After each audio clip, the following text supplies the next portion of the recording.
अकृतज्ञ मनुष्य। शिव कुमार। वर्षों पहले किसी गांव में एक गरीब ब्राह्मण रहता था। वह नौकरी की खोज में था, पर कोशिश करने पर भी उसे कोई ढंग का काम नहीं मिल पाया।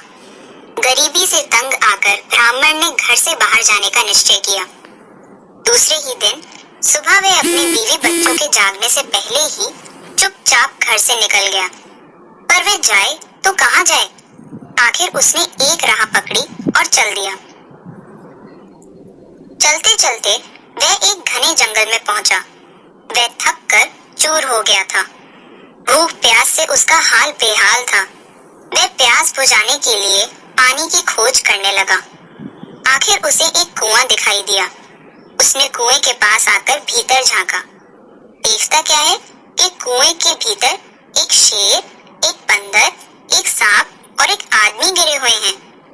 ब्राह्मण पर नजर पड़ते ही शेर ने कहा, ओ भले मानस, कृपा करके मुझे इस कुएं से निकाल दो। मेरे बच्चे घर बैठे मेरा इंतजार कर रहे होंगे। ईश्वर तुम्हारा भला करे, दया करके मुझे बाहर खींच लो। ब्राह्मण ने कहा, तुमको बाहर खींच लूं? एक शेर को? ना बाबा ना। अगर मैंने तुम्हें बाहर निकाला तो तुम्हारा क्या भरोसा कि तुम मुझे मार कर ना खा जाओगे? इस पर शेर ने कहा, भले मानस, डरो मत। मैं वादा करता हूँ कि तुमको कोई नुकसान नहीं पहुँचाऊंगा। मेरे भाई, मुझ पर तरस खाओ, मुझे बचा लो। ब्राह्मण ने मन ही मन सोचा कि इसे निकाल ही लूं, परोपकार करना हमेशा अच्छा होता है। उसने कुएं की जगत पर चढ़कर शेर को बाहर खींच लिया। शेर ने बाहर आते ही ब्राह्मण को धन्यवाद दिया और दूर एक पहाड़ की ओर इशारा करके कहा, वे जो पहाड़ दिखाई दे रहा है, मैं वहीं एक गुफा में रहता हूँ। आप कभी मेरे यहाँ अवश्य आइए, शायद मैं आपके कोई काम आ सकूं। उसी समय कुएं के अंदर से बंदर ने भी पुकारा, हे ब्राह्मण देवता, कृपा कर मुझे भी बाहर निकाल लीजिए। ब्राह्मण ने आगे बढ़कर बंदर को भी खींच लिया। बंदर ने उसे धन्यवाद देकर कहा, अगर आपको कभी खाने की जरूरत हो तो मुझे अवश्य बताइएगा। मैं आपको तरह तरह के फल खिला सकता हूँ। मेरा घर सामने की पहाड़ी के ठीक नीचे है। तभी कुएं के अंदर से सांप ने आवाज दी, कृपा कर मुझे भी बचा लीजिए। ब्राह्मण ने चौंक कर कहा, तुम्हें? तुम तो सांप हो, कहीं मुझे डस लिया तो? सांप ने कहा, नहीं नहीं, मैं आपको नहीं काटूंगा। अपने बचाने वाले को भी कोई मारता है। कृपा कर मेरी जान बचाओ। ब्राह्मण ने सांप को भी बाहर खींच लिया। सांप ने कहा, इस मेहरबानी के लिए धन्यवाद। अगर आपको कभी किसी मुसीबत का सामना करना पड़े तो मुझे पुकार लीजिए। आप जहाँ भी होंगे मैं आपके पास आ जाऊंगा और जैसे भी बन पड़ेगा आपकी सहायता करूंगा। फिर शेर, बंदर और सांप ने ब्राह्मण से विदा ली। जाने से पहले सबने ब्राह्मण को कुएं में गिरे हुए आदमी के बारे में चेतावनी दी। एक ने कहा, इस आदमी की जरा भी सहायता न कीजिएगा। दूसरा बोला, अगर करेंगे तो आप स्वयं मुसीबत में पड़ जाएंगे। उन तीनों के जाते ही कुएं के अंदर गिरे हुए आदमी ने चिल्लाना शुरू कर दिया और गिड़गिड़ाकर बाहर निकालने के लिए चिरौरी करने लगा। ब्राह्मण को दया आ गई। उसने उसे भी कुएं से बाहर खींच लिया। उस आदमी ने बाहर आकर कहा, बहुत बहुत धन्यवाद। मैं एक गरीब सुनार हूँ और पास ही के शहर में रहता हूँ। कभी मेरे योग्य कोई सेवा हो तो अवश्य कहिएगा। इतना कहकर वह आदमी अपनी राह चल दिया। ब्राह्मण फिर अपनी यात्रा पर चल पड़ा। वह कई दिनों तक मारा मारा फिरता रहा, पर उसे कोई काम न मिला। वह बहुत निराश हो गया। अचानक ही उसे शेर, बंदर, सांप और सुनार की याद आई। उसने सोचा, क्यों ना एक बार उनसे भी मिलकर देख लिया जाए। सबसे पहले वह बंदर के पास गया। बंदर ने ब्राह्मण का बड़ा स्वागत किया। उसके खाने के लिए उसके सामने आम, अंगूर, अनानास, केले और तरह तरह के फलों का ढेर लगा दिया। ब्राह्मण ने चक्कर फल खाए। भर पेट भोजन करने के बाद ब्राह्मण ने इस स्वागत सत्कार के लिए बंदर के प्रति बड़ा आभार प्रकट किया। इस पर बंदर ने कहा, मेरे घर में आपका हमेशा ही स्वागत होगा। अब ब्राह्मण शेर की परीक्षा करना चाहता था। उसके पूछने पर बंदर ने उसे शेर के घर का रास्ता बता दिया। ब्राह्मण को देखते ही शेर उसका स्वागत करने दौड़ा आया। वह अपने बचाने वाले को भूला नहीं था। उसने ब्राह्मण को एक सोने का कीमती हार और कई गहने दिए। ये गहने उसे एक राजकुमार से मिले थे। गहने पहनकर ब्राह्मण बहुत प्रसन्न हुआ और शेर को धन्यवाद देकर आगे बढ़ गया।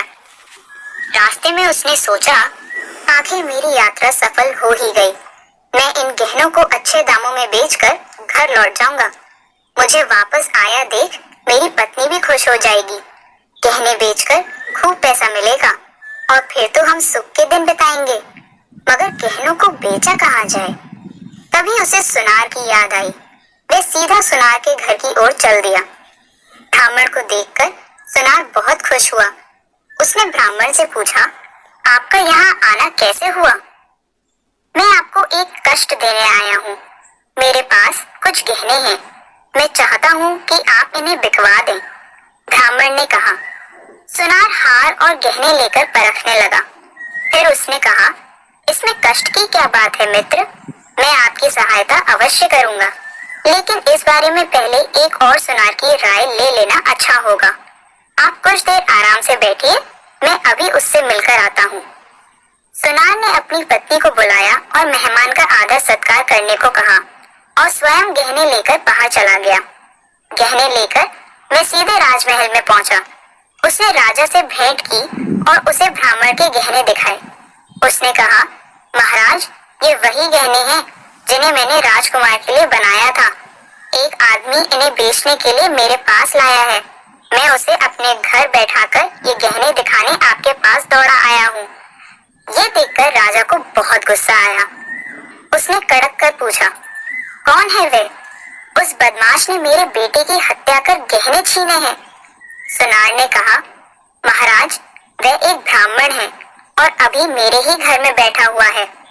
राजा ने सिपाहियों को पुकारा। उसकी आवाज सुनते ही वह दौड़े आए। राजा ने हुक्म दिया कि इस सुनार के घर में जो आदमी बैठा है उसे अभी और इसी समय पकड़कर जेल में डाल दो। उसकी क्या सजा होगी इसका फैसला कल किया जाएगा। सिपाहियों ने ब्राह्मण को पकड़कर जेल में बंद कर दिया। यह अचानक उल्टी घटना ब्राह्मण की समझ में नहीं आई। उसने एक पहरेदार से पूछा, तुमने आखिर मुझे पकड़ा क्यों है? पहरेदार ने जवाब दिया, क्योंकि तुमने राजकुमार की हत्या करके उसके गहने लूटे हैं। तुम्हारे अपराध की सजा मौत से कम ना होगी। पहरेदार की बात सुनते ही ब्राह्मण हक्का बक्का रह गया। हत्या के इस झूठे आरोप से वह घबरा गया, मगर बेचारा करता भी क्या? कहाँ उसकी मदद करने वाला कौन था? इस मुसीबत के समय ब्राह्मण को सांप की याद आई, जिसे उसने कुएं से बाहर निकाला था। उसने सांप को पुकारा। पुकारते ही सांप उसके पास आ गया। सांप ने कहा, कहो भाई, मैं तुम्हारी क्या सेवा कर सकता हूँ? ब्राह्मण ने कहा, इन लोगों ने मुझे जेल में बंद कर दिया है। अब ये मुझे फांसी देने वाले हैं। मैंने किसी की हत्या नहीं की। फिर ब्राह्मण ने गहने प्राप्त होने से लेकर जेल में बंद होने तक की सारी घटना कह सुनाई और बोला, मुझे ऐसे अपराध के लिए फांसी दी जाएगी जो मैंने नहीं किया है। ब्राह्मण की बात सुनकर सांप विचार करने लगा। सोचकर उसने कहा, मुझे एक उपाय सूझा है। ब्राह्मण ने उत्सुकता से पूछा, क्या उपाय है? सांप ने कहा, मैं चुपके से रानी के कमरे में जाऊंगा और उसे काट लूंगा। मेरे जहर से रानी बेहोश हो जाएगी। फिर चाहे कोई कैसा ही उपचार करे, उसे होश नहीं आएगा। ब्राह्मण ने पूछा, फिर क्या होगा? सांप ने ब्राह्मण को समझाया, मेरे जहर का असर तब तक रहेगा जब तक कि तुम अपने हाथों से रानी का माथा नहीं छुओगे। ब्राह्मण की कोठरी से निकलकर सांप महल की ओर चल पड़ा। वहां पहुंचकर वह चुपके से रानी के कमरे में घुस गया और रानी को काटकर वहां से निकल भागा। सांप के काटते ही रानी बेहोश होकर गिर पड़ी। रानी के बेहोश होते ही महल में तहलका मच गया। कुछ ही देर में ये बुरी खबर राज्य भर में फैल गई। खबर सुनकर प्रजा बहुत दुखी हो गई। सब जगह यही चर्चा होने लगी कि रानी को सांप ने काट लिया है। देश देश के वैद्य हकीमों ने आकर रानी का इलाज किया, मगर उनकी औषधि से रानी को कोई लाभ न हुआ। कोई भी रानी की बेहोशी दूर न कर सका। अंत में राजा ने शहर भर में ढिंढोरा पिटवाया कि जो कोई रानी को अच्छा कर देगा उसे इनाम दिया जाएगा। ढिंढोरचियों ने गली कूचे, बाजार हाट और गांव-गांव में जाकर ढिंढोरा पीटा। सैकड़ों लोग महल में आए। उन्होंने तरह तरह के उपचार किए, पर रानी की बेहोशी दूर न हुई। उधर जेल की कोठरी में ब्राह्मण ने भी राजा की घोषणा सुनी।